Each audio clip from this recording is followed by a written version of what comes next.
ফের কি মামলার জটে এসএসসির নয়া নিয়োগ পরীক্ষা? এই প্রশ্ন উঠছে কারণ এসএসসি তালিকায় অযোগ্য ১,৮০৬। ফের আদালতে যাওয়ার ভাবনা তালিকাভুক্তদের। কোন যুক্তিতে অযোগ্যদের তালিকা? এই প্রশ্ন উঠছে তালিকায় থাকা অযোগ্যদের। সরাসরি চলে যাব, আমার সঙ্গে আমার প্রতিনিধি অর্ণব হাজরা রয়েছে, অর্ণবের সঙ্গে কথা বলবো। অর্ণব, যে প্রশ্নটা উঠছে যে এতদিন পর কিভাবে অযোগ্যদের তালিকা, এবং এই আরো একটা প্রশ্ন, যদি আবার নতুন করে মামলা হয় তাহলে নতুন যে নিয়োগ প্রক্রিয়া ফের সেই একই জায়গাতে গিয়ে ঠেকছে। অর্ণব,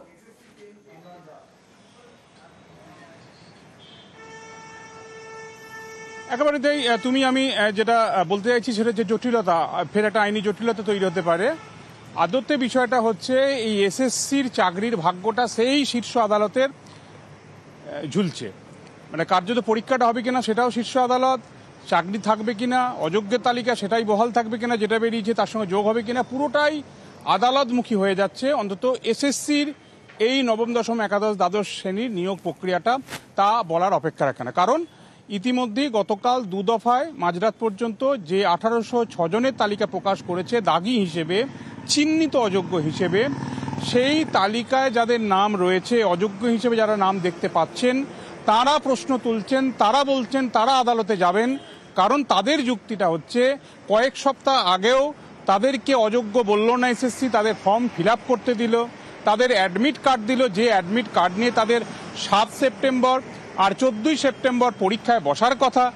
এই অবস্থায় যদি কয়েক সপ্তাহ আগে এসএসসি তাদের চিহ্নিত দাগি মনে না করে, তাহলে কি এমন পট পরিবর্তন এসএসসির অভ্যন্তরে হলো? নতুন কোনো তথ্য কি তারা খুঁজে পেলেন? তারা কি অরিজিনাল ওএমআর শিট খুঁজে পেলেন? তারা কি পিডিএফ কপি খুঁজে পেলেন? কার্বন কপি খুঁজে পেলেন? তাহলে কিসের ভিত্তিতে ২ সপ্তাহ আগে যাদের পরীক্ষায় বসতে বলা হলো, যাদের অ্যাডমিট কার্ড দেওয়া হলো, তাদের কেন আজ চিহ্নিত দাগি হিসেবে এই তালিকায় নাম বেরিয়েছে? কাজেই তারা আদালতে ছুটবেন, তারা হাইকোর্টে যাবেন, এমনটা তারা জানাচ্ছেন।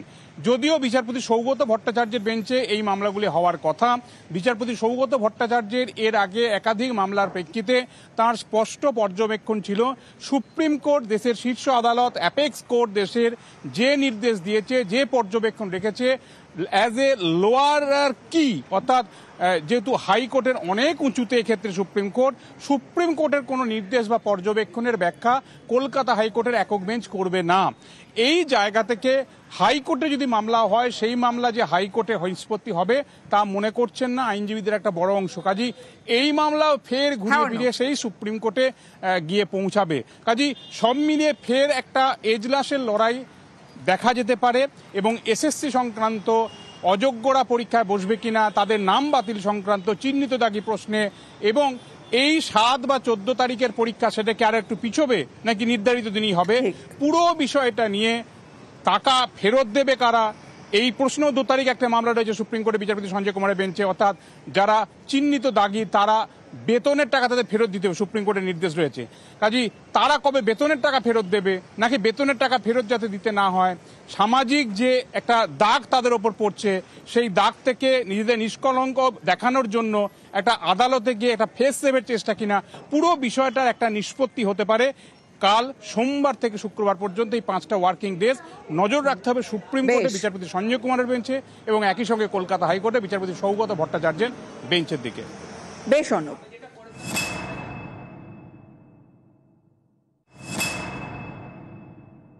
আমাদের অ্যাপ্লিকেশন গ্রহণ করেছিল কোর্টের অর্ডারেই, এবং আমাদের অ্যাডমিটও ইস্যু হয়েছিল।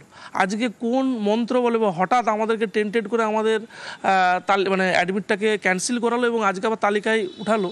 আমরা আবার কোর্টের কাছে যাব বা কমিশনের সাথেও সাক্ষাতে কথা বলবো, আমরা কারণ দর্শাবো যে কী কারণে আমাদের তালিকায় নাম আসলো।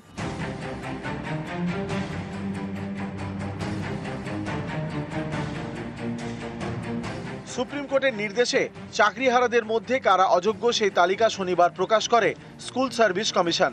সেই তালিকায় ১,৮০৬ জনের নাম। এদের অনেকেই নানা প্রশ্ন তুলে মামলা করার হুঁশিয়ারি দিচ্ছেন। তাদের প্রশ্ন, অযোগ্য হলে কেন পরীক্ষায় বসার জন্য ফর্ম ফিল আপ করতে দেওয়া হলো, কেন অ্যাডমিট কার্ড ইস্যু করা হলো, আমাদের অ্যাপ্লিকেশন গ্রহণ করেছিল কোর্টের অর্ডারেই, এবং আমাদের অ্যাডমিটও ইস্যু হয়েছিল।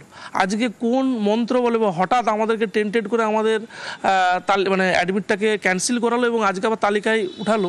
আমরা আবার কোর্টের কাছে যাব বা কমিশনের সাথেও সাক্ষাতে কথা বলবো, আমরা কারণ দর্শাবো যে কী কারণে আমাদের তালিকায় নাম আসলো। যদি টেন্টেটিভ হই তাহলে আমাকে কেন ফর্ম ফিল আপ করার সুযোগ দেওয়া হলো, আমার অ্যাডমিট কার্ড কেন এলো? আমি হাইকোর্টে আবার নতুনভাবে কেস ফাইল করছি, দেখা যাক বিচারে, আশা করি সঠিক তথ্যটাই উঠে আসবে।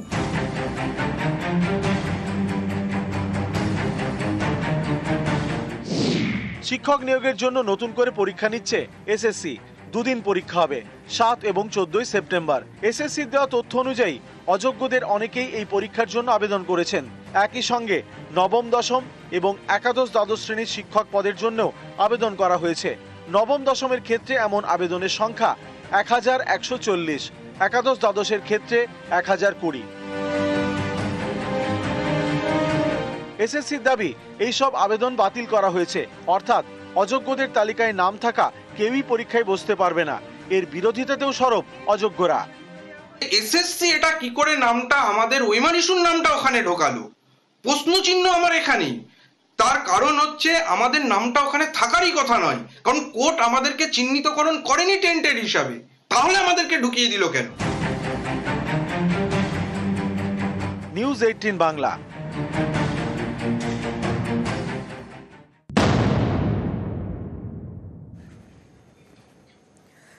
সুপ্রিম কোর্টের নির্দেশ, 2016 যারা চাকরি পেয়েছিলেন সেই চাকরি পাওয়া অযোগ্যদের তালিকা প্রকাশ করেছে এসএসসি।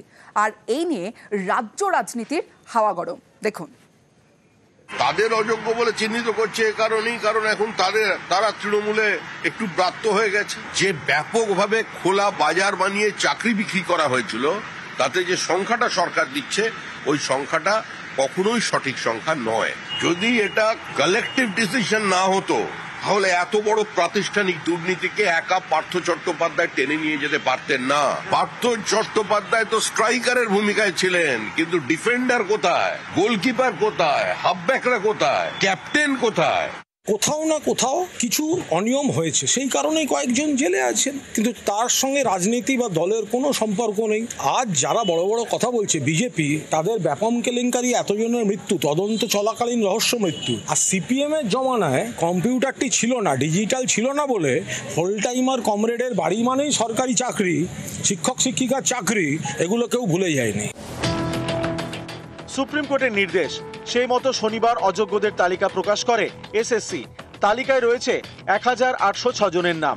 এই তালিকা প্রকাশ হতেই রাজ্য রাজনীতিতে তরজা তুঙ্গে।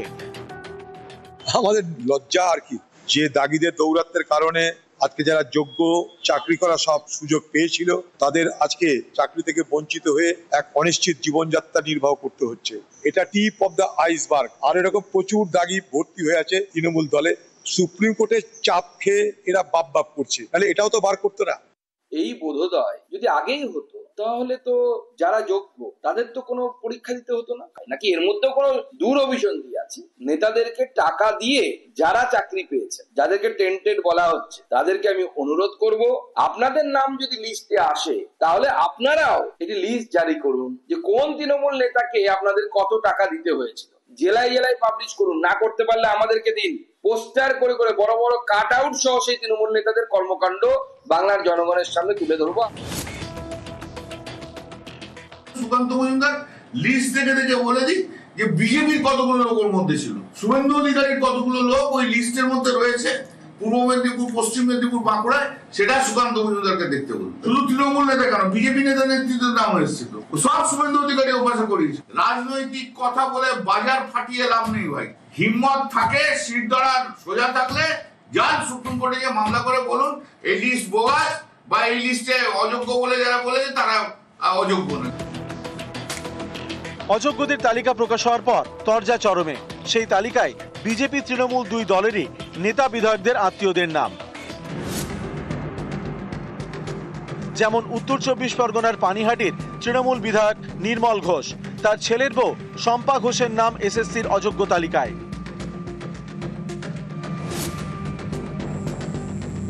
উত্তর দিনাজপুরের চোপড়া তৃণমূল বিধায়ক হামিদুল রহমান, তার মেয়ে রোশনারা বেগমের নামও এসএসসির অযোগ্যদের তালিকায়। দক্ষিণ 24 পরগনার রাজপুর সোনারপুর পুরসভার 18 নম্বর ওয়ার্ড। এখানকার তৃণমূল কাউন্সিলর কুহেলি ঘোষ। এই দেখুন এসএসসি লিস্টে কুহেলির নাম।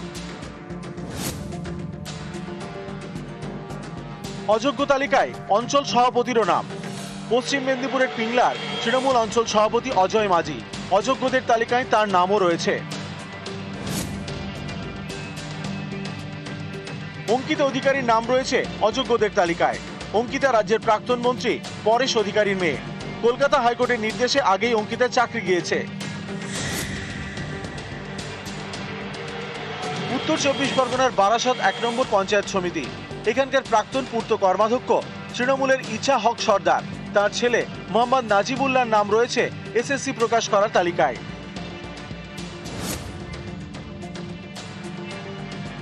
উত্তর দিনাজপুর জেলা পরিষদের প্রাক্তন সভাধিপতি কবিতা বর্মন একসময় ছিলেন তৃণমূলে, এখন বিজেপিতে। তার নামও অযোগ্যর তালিকায়। আরেক বিজেপি নেতা অসীম কুমার মৃধা, তিনি উত্তর দিনাজপুর জেলা বিজেপির সহসভাপতি। তার ভাই অনুপ কুমার মৃধার নাম অযোগ্যদের তালিকায়। বীরভূমের বিজেপি নেতা সুরজিৎ সরকার, তার বউ লক্ষ্মী বিশ্বাসের নামও রয়েছে এসএসসি লিস্টে। নিউজ 18 বাংলা। অযোগ্যদের তালিকা প্রকাশ করেছে এসএসসি, আর অযোগ্যদের তালিকা প্রকাশের পরই এবার যোগ্যদের তৎপরতা। মুখ্যমন্ত্রী মমতা বন্দ্যোপাধ্যায়কে চিঠি দিলেন যোগ্য শিক্ষক শিক্ষিকা অধিকার মঞ্চ। শুধু তাই নয়, বিরোধী দলনেতা শুভেন্দু অধিকারীকেও তারা চিঠি দিয়েছেন। কিন্তু দুটো যে চিঠি দেওয়া হয়েছে সেই চিঠিতে তারা কি উল্লেখ করেছেন, সরাসরি চলে যাব। অর্ণব হাজরা রয়েছে আমার সঙ্গে। অর্ণব, যোগ্যদের যে তৎপরতা বেড়েছে, একদিকে মুখ্যমন্ত্রী মমতা বন্দ্যোপাধ্যায়কে চিঠি, অন্যদিকে বিরোধী দলনেতা শুভেন্দু অধিকারীকেও চিঠি দিয়েছেন। কি উল্লেখ করেছেন তারা চিঠিতে?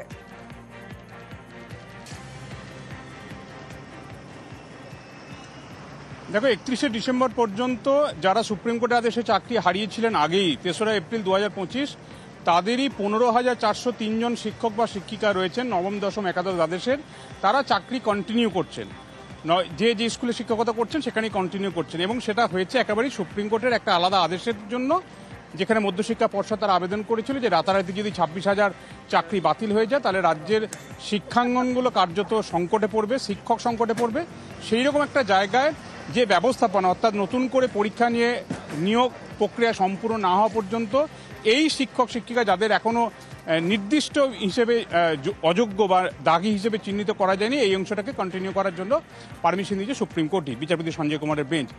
এই অংশে যে মঞ্চ শিক্ষক শিক্ষিকা যোগ্য শিক্ষক শিক্ষিকা অধিকার মঞ্চ, গতকাল দুতরফে বা দুটো লিস্ট যে প্রকাশিত হয়েছে 1806 জনের, এরপর তারা আজ বিকেলে 6:45 দিকে ইমেল করে রাজ্যের মুখ্যমন্ত্রী এবং রাজ্যের বিরোধী দলনেতা এবং একই সঙ্গে বাম কংগ্রেস জোটের একমাত্র বিধায়ক নওশাদ সিদ্দিকী, প্রত্যেককেই তারা ইমেল করে কিছু আবেদন রেখেছেন।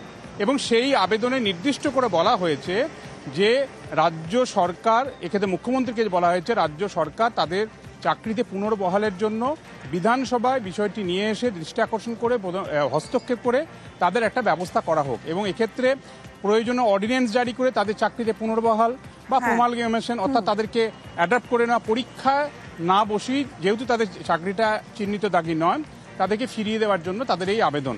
কিন্তু এই আবেদনের প্রেক্ষিতে কোনো রেসপন্স এখনো পর্যন্ত তারা পেয়েছে বলে এমনটা জানা যায়নি। হয়তো কালকের মধ্যে এই বিষয়ে কোনো ডেভেলপমেন্ট এলেও আসতে পারে। বেশ।